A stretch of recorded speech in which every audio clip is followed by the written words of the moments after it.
Hallo und herzlich willkommen zurück zu einem neuen Chinese Live Fei Online Let's Play. Und wir machen weiter mit unserer Welterkundung.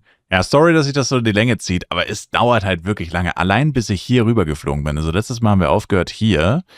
Und allein bis ich hier rüber geflogen bin, es hat einfach straight up fast 15 Minuten gedauert. Das ist Wahnsinn.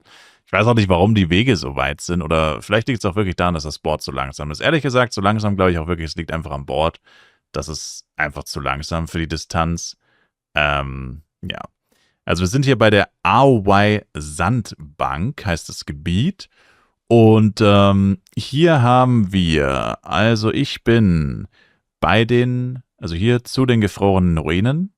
Hier ist der Galaxienkorridor, der Mangrovenstand, sternenklare Grünfläche. Hier oben ist Sandbank, antike Städteneingang, rot gestrichenes Land. Dann haben wir hier drüben Eingang zum Haus von Katan, stolzes Tal, Bishui-Bucht, Delfinbucht und insgesamt ist hier der blaue Eissee. Genau. Und das müsste es gewesen sein. Ja, ich weiß auch nicht, was es mit diesen Bannern auf sich hat, die hier überall auf der Karte angezeigt werden. Hier sind übrigens Gullers. Und ja, ein paar Sachen werden echt schwierig auszufinden sein, ohne dass man tatsächlich einfach die zugehörige Quest gemacht hat oder so. Was man hier aber auf jeden Fall sagen kann, ist wieder komplett anderes Design. Also es gefällt mir schon auf jeden Fall sehr gut, dass sie wirklich großartig probiert haben, die Karten voneinander großartig zu unterscheiden und nicht, also eigentlich nicht viel Copy-Paste gemacht haben. Das ist wirklich relativ abwechslungsreich. Also gefühlt abwechslungsreicher als bei uns. Der große Nachteil ist halt, dass es oftmals einfach sehr leer wirkt, weil die Monster aus irgendeinem Grund auf extrem begrenzten Flächen nur sind. Also ich weiß nicht, warum die Flächen zwischen den Monstern oftmals so lange so leer sind. Andererseits, wenn man Leute grinden sieht, kämpfen die auch gefühlt nie mehr als gegen 5 oder 10 Monster. Also immer als so ein Spawn, die stellen sich einfach in die Mitte rein, ballern die um und die spawnen dann immer wieder neu und das war's im Endeffekt. Also scheint das halt einfach auch nicht notwendig zu sein, dass es so viele Monster gibt. Und ja, keine Ahnung, das ist so das, was ich beobachten konnte. Hier ist auf jeden Fall ein riesiges Schiff, das sieht man auch auf der Karte, also gehört es wahrscheinlich auch zu dem Gebiet einfach und ist kein Flugtaxi. Ah ja, gut, es liegt auch auf der Seite, also ist gestrandet. Okay. Das kennt man aus Flive PC tatsächlich auch so große Schiffe, also das nicht, das sieht anders aus bei Flive PC. Ja gut, man könnte mal, na gut, das sind nur die Monsternamen, die man hier noch sieht, ne, wenn man drüber hovert.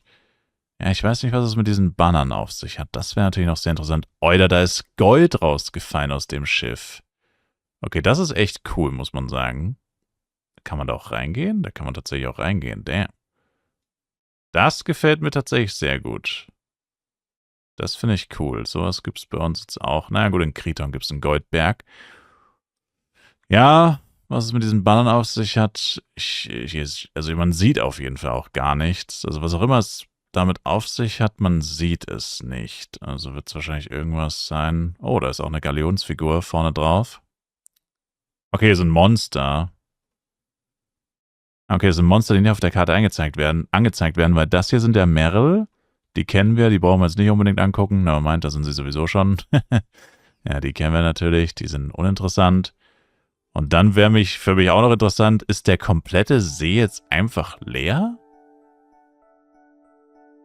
Weil hier sind keine Monster eingezeichnet. Das wäre halt wieder so ein Ding, wo ich sage, warum? Also das ist so, das ist das, was ich nicht verstehe. Es erscheint mir einfach unglaublich. Also ich meine, wisst ihr, wie groß das ist? Das ist halt freaking so groß wie komplett Flares gefühlt. Warum ist das komplett leer? Also wie unser Flares, meine ich. Könnte sogar größer sein, ehrlich gesagt. Das ist riesig, diese Fläche. Und wenn die wirklich komplett leer ist, das wäre einfach nur crazy.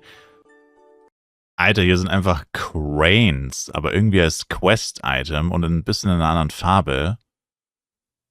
Und Volts. Cool. Offensichtlich für irgendeine Quest. Ja, also auf dem gesamten Meer. Was ist das denn? Das sind keine Gegner, das ist ein NPC, steht sogar NPC dran. Okay, aber warum gibt es davon so viele? Merkwürdig. Oh, da sind auch Driller? Hä, die waren gerade noch nicht da. Weird, die sind noch nicht auf der Karte eingezeichnet. Ja, also bisher war das komplette Meer oder der See komplett leer. Finde ich echt ein bisschen schade. Die Texturen bangen gerade ganz schön. Das hängt tatsächlich von der Kameraposition ab. Ja, das ist natürlich schon ein bisschen wasted. Also, vor allem wie viel, also ich meine, das muss ja auch sau viel, oder vielleicht auch nicht, keine Ahnung. Kenne mich damit nicht aus, aber nimmt das sich auch irgendwie sau viel Speicherplatz oder so weg? Scheint mir doch wirklich relativ verschwendet. Nächstes NPC-Camp erreicht. Wir sind jetzt hier. Nur das hier... Ah, doch, da ist Boboko. Okay, da sind die NPCs. Okay, ist wieder so ein klassisches NPC-Camp. No way, das ist ein Aeron-Catcher. Aber als Monster? Sind auch nicht auf der Karte eingezeichnet, ne? Damn. Aeron-Catcher ist richtige Monster. Ist ja geil. Aber voll klein. Unsere sind... Na gut, irgendwann sind sie auch so klein, wenn du sie einsaugst, aber... Hier haben wir Abraxas. Gut, die kennen wir natürlich. Alright. Also ich muss sagen, ich finde das Gebiet wirklich cool. Auch wieder relativ abwechslungsreich. Bis auf die Mitte, logischerweise. Aber wenn in der Mitte auch viele Monster wären, dann wäre es echt cool. Dann ist so Palmen, Strand, so ein bisschen. Außen hättest du einen Wald. Also Coral Island kommt einem dann natürlich als erstes in Erinnerung. Ähnlich aufgebaut wie Flive Universe Coral Island. Flive PC ist ein bisschen anders tatsächlich. Das sind einfach Totemias. Warum zum Teufel sind die Totemias? Da ist der Dungeon, der hier eingezeichnet ist. Also was man auf jeden Fall sagen muss, ist, dass es unfassbar viele Dungeons gibt. Tatsächlich viel mehr als in Flive Universe und wahrscheinlich ungefähr genauso viele wie in Flive PC. Die Frage ist halt nur, sind diese Dungeons auch wirklich Dungeons in dem Sinne oder sind es vielleicht auch Quest-Dungeons? Also Devias sind, also ich habe es gerade irgendwie nicht erkannt. Weil es gibt ja auch so Videospiele, wo du so einmalige Dungeons hast, wo du eigentlich nur für eine Quest reingehst und danach nie wieder. Bei unseren Flives wäre so ein Beispiel dafür so Dreadpad-Dungeons. Die kann man zwar theoretisch öfter farmen, praktisch macht es aber eigentlich keiner, weil es sich auch nicht wirklich lohnt. Das sind nicht so Dungeons, da okay, du hast eine Quest, gehst einmal rein, schaust es dir an, ja, und dann gehst du höchstwahrscheinlich nie wieder rein. Hat auch eine Levelbegrenzung und lohnt sich halt auch einfach nicht. Und in dem Fall vielleicht auch, weil es ein Story-Dungeon ist. Genau, also könnte sein, ich weiß nicht, fliegen wir hier gerade auf Leannas zu? Es sieht fast so aus, das Bild zumindest. Die Bilder sind so klein, ich kann das halt fast nicht erkennen. Aber ich kann eigentlich Google Lens nehmen, um dann ranzuzoomen. Hold up. Ist das Leanna? Ja, ist ein oder? Ja, doch. Ich bin mir nicht sicher, das Icon sieht komisch aus. Es sind Catsies, sind das. Wow, okay. Naja, zumindest sowas Ähnliches. Ja gut, dann würde ich sagen, fliegen wir jetzt da hoch zu diesem Vulkangebiet. Zu diesem ganz kleinen. Das erinnert natürlich an Darkon 3 von Volcano Dungeon. Und ja, ich will heute probieren, dass wir möglichst fast alles schaffen, dass wir maximal noch eine Erkundungsfolge haben. Das ist jetzt natürlich nicht so ultra spannend, das ist mir schon klar. Aber die Gebiete sind so riesig und ich will es natürlich trotzdem zeigen, weil ich meine, ja, bringt ja nichts, wenn ich dann nur einen Mob zeige und dann zum nächsten Gebiet fliege. Das ist ja dann auch ein bisschen wenig. Okay, also erster Eindruck, muss ich sagen, ist ziemlich cool. Das ist auch mehr wie Flive Universe. Tatsächlich mit so lebendiger Lava, die auch tatsächlich fließt, ja. Anders als Flive PC. Flive PC ist das ja alles so ein bisschen statisch. Zwar auch animiert größtenteils, aber nicht so. Also nicht in dieser Animation. Das ist natürlich ein bisschen old, ja. Ist nicht mehr auf dem aktuellsten Stand. Aber, oh hoppla, wir sind an den Monstern vorbeigeflogen. Hold up. Hä? What? Wo waren denn hier Monster? Huh? Ich habe sie gerade auf der Karte gesehen, jetzt sind sie weg. What? Bin ich bescheuert? Ich habe sie gerade safe auf der Karte gesehen. Was zum Teufel? Okay. Ja, auf jeden Fall für damalige Verhältnisse eigentlich schon ziemlich cool. Auch hier der Kontrast zwischen quasi sehr dunkel, braun, schwarz und der Lava ist eigentlich auch ziemlich geil. Für meinen Geschmack allerdings fast ein bisschen zu dunkel. Ich glaube, wenn ich hier lange grinden würde, würden mir die Augen wehtun, ehrlich gesagt. Ich kann das nicht sagen, wenn Videospiele so ultra dunkel sind. Das habe ich auch in Flive Universe lange Zeit kritisiert. bei gewissen Einstellungen, dass das Spiel so unfassbar dunkel war. Wurde tatsächlich auch gepatcht, lustigerweise. Also es war offensichtlich auch nicht nur meine Einbildung. Ich weiß natürlich, was nicht meine Einbildung. Das Spiel war unfassbar dunkel. Es ist immer noch relativ dunkel. Und das hier erinnert mich tatsächlich daran. Also das ist, weil es ja anscheinend auch auf Dauer so ist hier, nicht tageszeitbedingt. Das wäre mir tatsächlich zu dunkel zum Grinden. Allerdings ist sie ja auch nichts, sondern nur ein Dungeon, der womöglich so ein Volcano-Dungeon sein könnte. Würde zumindest komisch, also wäre komisch, wenn es kein feuerbasierter Dungeon ist. Okay, dann sind wir mit dem Gebiet fertig. Dann würde ich sagen, fliegt mal als nächstes hier hin. Und dann hätten wir noch, also insgesamt haben wir jetzt noch dieses Gebiet, das hier, sehr großes, dann noch hier eins, das und das und das. Also ich fürchte, es werden nochmal 2 Folgen auf jeden Fall. Also heute und nächstes Mal definitiv noch. Okay, wir sind da. Dann würde ich sagen, als erstes, wie heißt das Gebiet? Wir haben hier die gefrorenen Ruinen. Lustigerweise, weil es gibt ja noch das weiße Gebiet, was ja wahrscheinlich auch eine Eismap sein dürfte. Dann haben wir hier als erstes das dämonische Reich, den eisblauen Gott. Oh, Tempel. Duan Hunpo. Dann haben wir hier oben Shengaoling, Topland-Domäne in der Mitte. Und unten ist der Eingang zur Höhle der Leere. Dann haben wir hier oben, oh, das will er nicht. Weil das Bild von dem Monster drüber ist. Taimans Glen, okay, schade. Dann das hier ist der Bingji Gebirgsbach. Und dann haben wir hier noch Fontainebleau. Okay, jetzt kommt Snow White Dew Valley. Dann haben wir die Wolkenziehen und Purpurwald. Unten links ist Hualeng Shui Heiligtum.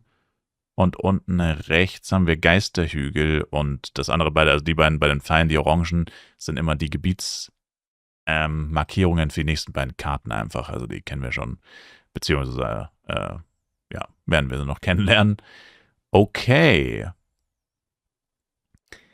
Dann haben wir hier auf jeden Fall ein kleineres Gebiet. Das ist jetzt nicht ganz so riesig. Das ist verhältnismäßig, ja, 1/3 von dem, wo wir gerade waren. Weniger als die Hälfte oder 1/3. Circa. Und wirkt wieder eher ein bisschen zu groß auf jeden Fall für die Monster, die hier sind. Hier haben wir so eine Statue. Also ich muss sagen, diese Statuen finde ich geil, ne? Da gibt es bestimmt eine Lore zu, wo die quasi erklären, wer, wie, wo, was, warum. Oh, hier sind Nuktu-Vehikel, okay. Ja, die passen farblich auf jeden Fall ins Gebiet. Das steht mal fest. Ja. Und das ist ja eigentlich auch so ein großer oder was heißt Kritikpunkt, aber tatsächlich ist das etwas, was sich schon ein paar Leute wünschen. Ich weiß, die Mehrheit wünscht sich das definitiv nicht. Aber ich und einige andere Leute würden sich jetzt schon ein bisschen mehr Lore wünschen und halt auch nicht einfach nur so 0815 Quest-mäßig hingeklatscht, wie sie es ja doch meistens machen, sondern halt schon auch wirklich, also wirklich Lore, so. Was ist Flyff? So, warum ist das, wie es ist? Also einfach mehr erklären. Und du hast ein 20-jähriges Spiel und die Hälfte der Spieler hat keine, oder was heißt die Hälfte der Spieler? Die allermeisten Spieler, und da zähle ich mich auch dazu tatsächlich, haben von den meisten Dingen kaum bis keine Ahnung. Manche Quests sind recht aufschlussreich, so Clockworks Quest, Reonan Quest, da wird einem schon viel gesagt, ja. Aber erstens mal vergisst man ja auch wieder viel. Das heißt, alle, die sich wirklich höchstens einmal durchgelesen haben, und ich schätze mal, die allermeisten haben sich noch nie durchgelesen. Ja, und dann vergisst es halt auch wieder. Und mal ganz ehrlich, die Reonan Quest ist jetzt auch echt nicht so gut. Also im Endeffekt, Reonan Quest zusammengefasst ist einfach, du suchst die verlorenen Helden oder die in der Welt verstreuten Helden, die damals im Clockworks-Krieg gekämpft haben. Und dann am Ende hast du sie alle wieder zusammen und hast sie alle dazu überredet, Reonan und dir im Kampf beiseite zu stehen, im erneuten Kampf. Und dann endet die Quest einfach. Ja, gut, super. Gute Quest. Also, so, keine Ahnung. Und das ist halt die Quest, ne, aus der man die meisten Infos rausholt, was auch die längste Quest ist und so. Und das ist halt keine Ahnung. Also, ich meine, ich weiß es nicht. Also, das ist jetzt echt kein Aushängeschild, kein großes. Und ich meine, du brauchst ja auch echt nicht viel. Also ich meine, das reicht ja eine Quest. Ich meine, so wie es ist, also ich meine, es verlangt ja keiner, dass wir Cutscenes oder so ins Game patcht. Wäre zwar cool, aber wird niemals passieren. Aber einfach halt mehr erklären. So, wer sind diese ganzen Götter? Ivalice, Shade, Bubble, Rises und so weiter. Wer sind die alle? Woher kommen die? Warum sind die böse oder warum sind sie gut und so weiter? Oder was machen die gerade zur Zeit so? Und so weiter und so fort. Also da könnte man so viel machen. Und das hier ist ein neues Monster. Ist das dieses Little Snow Monster? Nee, ne? Nee. Das sieht ganz anders aus. My bad. Irgendwie kommt mir das bekannt vor.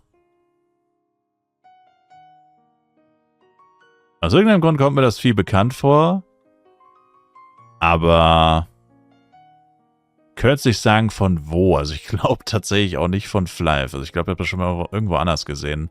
Oder so ähnlich zumindest. Also von Flive kenne ich es jetzt nicht. Ne, das ist definitiv kein Monster, das wir schon mal gesehen haben.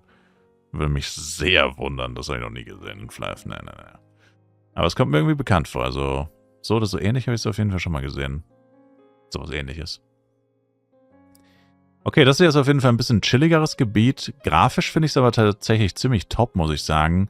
Ich meine, habe ich jetzt auch schon ein paar Mal gesagt, am besten sehen meistens die Bäume aus. Und die Assets sind halt offensichtlich die uralten Assets. Da kommen die Violet Trillipi. Die uralten Assets von vor über 20 Jahren, die halt einmal erstellt wurden. Und ja gut, sie haben noch einige andere Assets, die sehen auch teilweise besser aus. Das lässt wahrscheinlich darauf schließen, dass sie dann auch wirklich nur für dieses Spiel kreiert wurden und vermutlich dann auch nicht im Gala-Kit enthalten waren, dass sie sich hier eingekauft haben. Nochmal Siliaka, die hatten wir auch schon mal irgendwo anders. Ist auch ein ganz guter Spawn tatsächlich, relativ viele Monster. Genau. Aber ja, grundsätzlich natürlich hier diese Darkon 3 Dinger, die auch bei den Irene und bei den Marshpoys sind und so. Generell ein Sendil. Kennt man natürlich alles. Aber die Bäume sind richtig geil, muss ich sagen. Die gefallen mir sehr gut. Ja, aber ich meine, viel ändern kann man eigentlich auch nicht. Ich meine, bei uns wäre es halt so, die Leute würden sagen, ja, wo sind die ganzen Monster? Du würdest einfach noch alles mit Monstern auffüllen, aber ansonsten echt cool. Also zumindest sehr abwechslungsreiche Gebiete. Also untereinander, die Gebiete sind jetzt teilweise nicht so abwechslungsreich. Das hier ist jetzt eins der unabwechslungsreicheren. Aber es ist ein kompletter Kontrast zu dem Gebiet, wo wir gerade drin waren. Das ist auf jeden Fall schon mal gut. Wobei, zugegebenermaßen, bei unseren neuen Gebieten ist es eigentlich auch so. Ich finde, das schlimmste Gebiet in Flive PC und in Flive Universe ist tatsächlich Asria. Asria ist so unfassbar langweilig, weil es echt fast komplett immer das gleiche ist. Und Schnee ist halt so ein langweiliges Setting, finde ich. Also Schnee und Eis kann interessant sein, aber nicht, wenn es halt wirklich einfach Schnee und Eis ist und sonst gar nichts, ne? Oha, das ist, glaube ich, der heftigste Spawn, den wir... Alter, das könnte fast... Das könnte... Wenn du das sehen würdest in Flive Universe, du würdest sagen, das ist ein guter Spawn. Definitiv. Klar, du würdest sie alle pullen mit einem Elementor oder mit einem Psy und dann wären sie tot. Aber das ist tatsächlich ein heftiger Spawn. Das ist der erste richtig heftige Spawn, muss ich sagen. Okay, muss man sich mal merken für später, ha? Augu und Hopper im Schneegebiet. Cool. Ja, und das dürfte es dann eigentlich auch schon gewesen sein. Da dürfte nicht mehr viel kommen. Was ich jetzt hier gar nicht gesehen habe, war ein NPC-Basiscamp, ne? Ja. Ein Ort zum Upgraden, Verkaufen, Boboku. Der chinesische Boboku habe ich jetzt irgendwie gar nicht gesehen. Auch die Namen auf der Karte haben nicht wirklich drauf schließen lassen. Aber gut, selbst wenn es noch irgendwo eins gibt und wir sind dran vorbeigeflogen, ich habe es nicht gesehen. Naja, ich meine, da wissen wir, ist eh nicht viel los. Was haben wir hier noch? Ah, ja, sind noch ein paar August, okay. Gut, dann würde ich sagen, sind wir hier fertig. Und dann fliegen wir noch zum... Oder lohnt sich das noch? Ja doch, fliegen wir noch zu dem Gebiet. Das hat auch wieder so einen Vulkan. So ähnlich wie wir es gerade gesehen haben, lustigerweise. Boah, das ist riesig, das Gebiet. Wenn wir das jetzt heute noch angucken, dann hätten wir nächstes Mal das. Ja doch, ich glaube, das ist fair. So, wir sind da. Ja, also wir haben ein riesiges Gebiet. Das heißt Teufelswald, komischerweise, weil hier unten, das ist ja definitiv nicht der Teufelswald, aber das hat anscheinend keinen Namen. Merkwürdig. Oder, also auf jeden Fall keinen Kartennamen.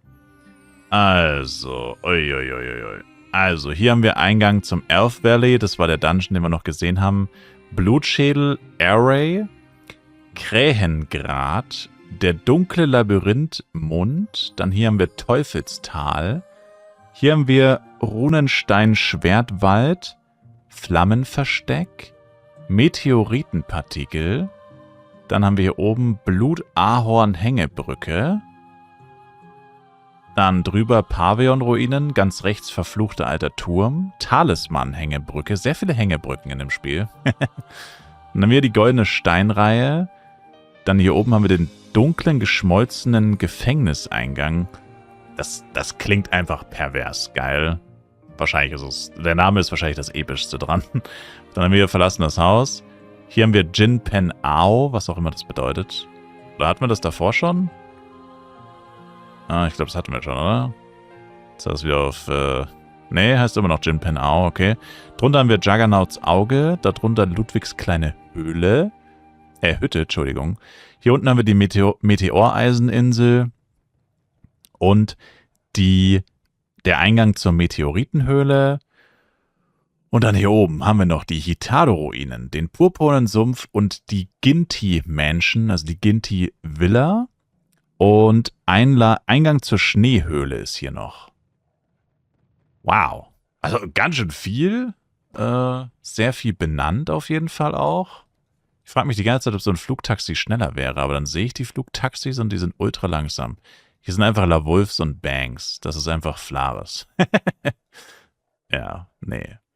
Dann was haben wir hier? Sind es Basque? Ne, es sind Kernzler. Okay, Quest-Items. Dann würde ich sagen, fliegen wir mal rechts. Wieder ein eher dunkleres Gebiet von der Stimmung her. Tageszeiten scheint es hier nicht zu geben. Also ein Gebiet ist entweder hell oder dunkel. Von dem, was ich bis jetzt beobachten konnte. Zumindest überwiegend. Ja, ich meine, Tageszeiten gibt es wahrscheinlich schon. Also Tageszeiten gibt es safe. Aber die Gebiete sind schon krass unterschiedlich von den Settings her. Also ich glaube, hier tagsüber ist es trotzdem ziemlich dunkel. Wow, der Rockmosse-Spawn ist auch ziemlich gut. Warum sind die Low-Level-Spawns besser als die High-Level-Spawns? Das ist der Dungeon-Eingang. Okay, genau so einen Dungeon-Eingang haben wir schon mal gesehen. Was haben wir jetzt hier nochmal? Elder Guards. Oh, da hinten ist es ein brennender Baum? Brennende Bäume sind auch geil. Das ist der Turm? Der ist aber ganz schön klein. Und wird bewacht von Pokepucks und Elder Guards, die anscheinend alle agro sind, weil sie alle einen roten Namen haben. Wow. Okay, cool. Richtig cool. Also das mit dem Turm ist richtig geil. Ich verstehe nur nicht, warum ausgerechnet der Turm so klein ist, aber du kannst ihn tatsächlich anklicken wie ein Quest-Item. Vielleicht passiert dann irgendwas. Vielleicht ist er ein, wie sagt man, ein Grower. Kein Shower, sondern er ist ein Grower.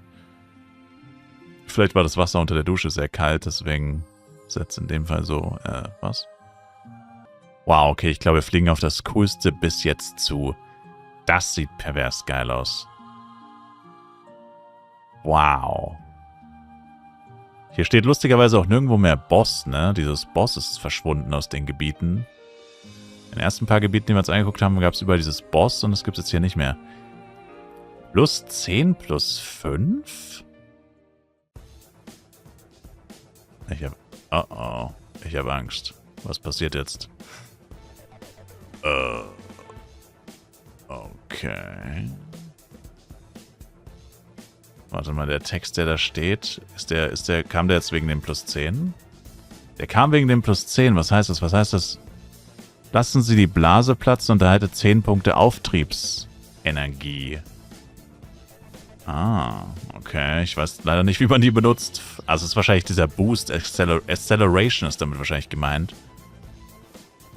Aber ich weiß nicht, wie man das benutzt, leider. Okay, hier ist einfach nur ein bisschen Gebiet mit Barbaris schon wieder. Die anderen Barbaris, die wir gesehen haben, waren blau. Die sind jetzt wieder die klassischen Orangenen. Da sind nochmal Flybriggen. Die haben wir auch schon mal gesehen. Da ist ein riesiger brennender Stein. Ja, uninteressant. Das sieht actually auch ziemlich cool aus. Ich schwöre, wenn das Game, also ohne Spaß, wenn das Game bei uns damals released worden wäre, genau so, einfach als Alternative zu Flyf, also zu unserem Flyf, einfach so zweites Flyf, weiß nicht, also ich glaube, das wäre schon auch nicht schlecht gewesen. für die damaligen Verhältnisse, also grafisch hat es halt ein bisschen mehr zu bieten.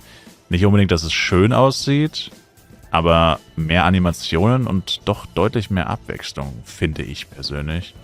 Ich kenne es jetzt natürlich auch nicht so gut, ne? Ich meine, ich kenne Flive seit 20 Jahren. Ich kenne es halt in- und auswendig, habe alles schon 10.000 Mal gesehen. Das, ja, das hier natürlich nicht, ne? Muss man natürlich ganz klar sagen. Genau. Dann da oben sind nochmal Tombstone Bearer, glaube ich, müssten das sein, vom Icon her. Was ist das? Oh, das sind Grills. Genau, sind nochmal, hier sind die originalen Tombstones. Die anderen hatten gleich eine andere Farbe. Und hier oben rechts war dann nochmal ein Turm, ne? Ist das dann ein größerer Turm? Oder ich schau nochmal. War das der Turm? Ich dachte schon. Ja genau, verfluchter alter Turm. Aber hier ist kein Turm. Oh doch, es ist wieder so ein kleiner Turm. Oh man. Diesmal kann man ihn aber angreifen tatsächlich. Ich meine natürlich, der Turm ist riesig. Ein absolutes Monster. Wenn ihr versteht. Genau. Gut, dann hier, das sah gerade noch interessant aus. Das war so eine kleine Stadt wieder, so eine Antike gefühlt. Und dann fliegen wir jetzt aber erstmal über eine weitere Hängebrücke und in diesen Teufelswald hinein. By the way, was mir aufgefallen ist, jetzt wo ich diese fliegende Insel hier mitten im Weg sehe, die irgendwie auch echt seltsam aussieht, diese Fluginseln werden tatsächlich nicht unbedingt mehr. Also es ist so durchwachsen. In manchen Gebieten gibt es die fast gar nicht. Dann gibt es hier und wieder da mal ein paar. Aber dann tatsächlich auch wieder eher wie bei uns, auch so St. Morning Flowers, auch wieder eher so kleinere, die nicht wirklich einen Zweck erfüllen. Ja, also anscheinend haben sie dieses Flugthema hier zwar deutlich stärker verinnerlicht, was ja auch viel mehr, oder viel mehr Flugtaxis gab es im Flive-PC ja so gesehen eigentlich gar nicht. Und ja, also es ist ein Zwiespalt irgendwie. Da ist nochmal ein Dungeon-Eingang, das ist wieder der mit diesem Affenkopf oben drauf. Okay, dann will ich doch nochmal kurz umdrehen und zu dieser mittleren Stadt da gucken. Das könnte das NPC-Lager sein. Okay, das sieht auch richtig cool aus. Bisschen random, dass jetzt hier plötzlich wieder so eine Azteken, ja gut, wobei diesmal ist nicht wirklich oder nicht wirklich südamerikanisch mäßig, aber doch schon so ein bisschen vom Theme her, doch. Aber anders zumindest. Aber keine NPCs weit und breit, also doch nicht. Ich dachte, vielleicht wären hier die NPCs. Okay, dann wieder umdrehen. Okay, hier haben wir jetzt nochmal kleine Antiquaries. Da vorne war ein Klarfahren. Alles, was wir schon gesehen haben im Endeffekt. Bisschen so eine, ja, so eine Sumpfruine, muss ich sagen. Gefällt mir eigentlich auch ganz gut. Ist nicht schlecht. Zum Leveln wahrscheinlich ein bisschen nervig. Wobei man sagen muss, das Kampfsystem ist hier, glaube ich, deutlich statischer als bei uns. Ich meine, ich kann es nicht ganz so gut beurteilen, weil ich auch einen ziemlichen High-Ping habe. Ich weiß zwar nicht wie viel, aber ich schätze mal, ich glaube, das habe ich schon ein paar Mal gesagt, also irgendwas zwischen 50 und 100. Also 50 wäre ziemlich wenig. Ich denke eher, dass es um die 100 sind. Ja. Oh, die sind... Oh. Hey, ich glaube, die gibt's bei uns nicht. Also ich glaube, das ist der Chainer, aber ein bisschen mutierte Form, oder? Naja, also doch, das Grundgerüst ist definitiv der Chainer, aber die Scheren? Ja, vielleicht liegt es nur an den Farben. Aber doch, oder? Also ich weiß nicht, der Chainer ist jetzt kein Monster, das ich oft angucke, aber der Chainer ist ja eigentlich nur ein großer Skorpion und das Vieh hat ja ganz andere Klauen und so. Okay, also irgendeine mutierte Version des Chainers. Alright. Und dann haben wir hier tatsächlich noch ein kleines Schneegebiet, was der Sinn ergibt, weil das nächste Gebiet ist ja auch im Schnee. Finde ich cool, dass es hier dann schon die Überleitung gibt. Das gibt es bei uns tatsächlich gar nicht. Das muss man jetzt wirklich sagen, das gibt es bei uns nicht. Dass schon in dem vorherigen Gebiet das nächste angekündigt wird, durch hier zum Beispiel schon ein bisschen schneebedeckte Berge. Genau, wir sind jetzt einfach zack vom Sumpfgebiet instant ins Schneegebiet. Kein richtiger Übergang, bisschen abrupt, ja, auch hier, da hast du noch diese normalen Bäume, Sumpf und dann zack. Aber ja, gar nicht so schlecht, finde ich eigentlich, ist mal was anderes. Und Astria-mäßig auf jeden Fall designt. Hier haben wir jetzt diese Ludwigshütte. Hier sind nochmal 2 Eron-Catcher. Diesmal in der normalen Größe. Und das ist Ludwigs Hütte. Wer zum Geier ist Ludwig, Alter? Ich denke mal nicht, dass sie den Streamer meinen. Sind das Spieler? Nee. Doch, oder? Nein, doch, das sind Spieler. Ey, hier sind die Leute. Hier steigt die Party, Alter Mo. Okay. Die sehen allerdings alle gleich aus, was ein bisschen weird ist. Also die alle gleich aussehen, gehören wahrscheinlich zum gleichen Typen. Okay. Ich wüsste mal gern, was man hier so macht. Also was farmt man hier so? Ich habe ja schon gesagt, im Shout die ganze Zeit werden so Edelsteine verkauft und so, ne? Da steht auch noch random einer rum. Das ist das erste Gebiet, wo jetzt tatsächlich die Leute auch einfach AFK gechillt haben. Alle anderen Gebiete, wenn wir Leute gesehen haben, dann eigentlich immer nur beim Grinden. Also, stimmt nicht ganz. Wir haben auch schon so Leute gesehen. In dieser Flugfestung zum Beispiel. In dem Königsstadt Riga oder wie die hieß. Ich vermute halt, die meisten Leute, die actually aktiv spielen, so ähnlich wie in Flive PC vor allem. Flive Universe auch, habe ich auch schon gesagt, aber es ist eher Flive PC tatsächlich. Hier stehen sogar Leute vor dem Dungeon. Okay.